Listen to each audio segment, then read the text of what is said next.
안녕하세요. 한의사 유승선입니다. 입안이 헐고 아물면 또다시 생기고 혹시 이런 구내염 때문에 고생해 보신 적이 있으신가요? 과로하거나 스트레스를 많이 받았을 때 혹은 영양이 부족할 때 입안에 작고 하얀 궤양이 생기곤 하죠. 하지만 구내염이 반복되고 오래 간다면 단순한 입병이 아닐 수도 있습니다.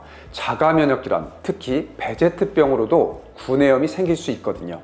그런데 구내염이 단순 구내염인지 아니면 자가면역질환의 증상인지 구별하기란 쉽지가 않습니다. 오늘은 단순 구내염과 자가면역질환에서 나타나는 구내염의 차이를 짚어보고 특히 베제트병과 어떻게 구별할 수 있는지 이야기해 보겠습니다. 구내염은 누구나 한 번쯤은 겪어보는 흔한 질환입니다. 대부분은 1, 2주 정도면 회복되고 전신적인 문제를 일으키지는 않습니다. 그래서 많은 분들이 이 병이야 그냥 두면 낫겠지 하고 넘어가곤 합니다. 하지만 문제는 이런 구내염이 자꾸 반복되거나 동시에 여러 개가 생기고 오래 지속될 때입니다. 그럴 때는 단순 구내염이 아니라 몸속의 면역 균형이 깨졌다는 신호일 수도 있어요. 구내염을 동반할 수 있는 대표적인 자가면역 질환에는 쇼그렌 증후군, 클론병, 궤양성 대장염, 전신 홍반 루푸스 등이 있습니다. 쇼그렌 증후군은 침샘이 제 역할을 하지 못하는 질환입니다. 침이 부족해지고 입이 건조해지다 보니까 작은 상처가 쉽게 생기고 구내염도 자주 발생합니다. 특히 눈이 건조해지는 안구 건조증이 함께 나타난다면 단순 구내염보다는 쇼그렌 증후군을 의심해 볼 수 있습니다. 클론병이나 궤양성 대장염 같은 염증성 장질환은 소화기 질환이지만 장의 염증이 지속적으로 생기면서 전신 면역 반응이 과도해집니다. 그 결과 입안에도 궤양이 잘 생기고요. 이 경우에는 구내염뿐만 아니라 만성적인 복통이나 설사가 동반되는 경우가 많습니다.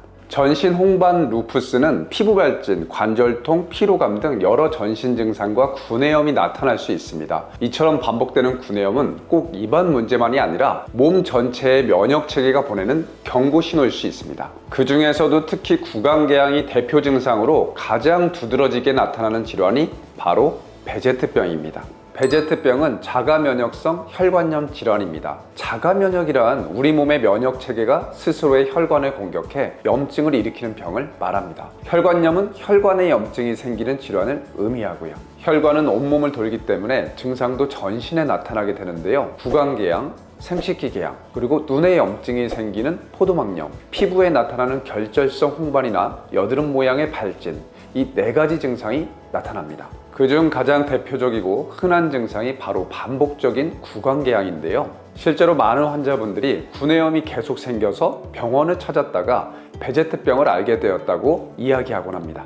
그런데 모든 베제트병 환자가 4가지 증상을 다 겪는 건 아니기 때문에 구내염만 있을 때는 구별이 어려울 수도 있어요. 일반적인 구내염과 베제트병은 어떤 차이가 있을까요? 우선 일반적인 구내염은 염증이 한두 개 정도만 생기는 경우가 많습니다. 반면 베제트병의 구강궤양은 동시에 많은 궤양이 한꺼번에 생기거나 다 낫기 전에 다른 궤양이 생기는 식으로 지속적이고 반복적입니다. 일반적인 구내염보다 크기가 큰 경우도 많고요. 또 단순 구내염은 1, 2주면 자연스레 회복되는데요. 베제트병은 만성적으로 반복되기 때문에 통증이 심하고 식사나 대화가 힘들어지는 등 일상생활에도 지장이 큽니다. 이외에도 생식기 부위나 눈에도 증상이 흔하게 나타나는데요.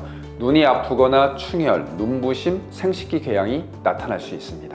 정리하자면 반복적이거나 심한 구강궤양이 있다면 베제트병을 의심할 수 있고요. 구강궤양과 함께 눈이나 생식기 부위 증상 등이 동반된다면 꼭 베제트병인지 여부를 확인해 보셔야 합니다.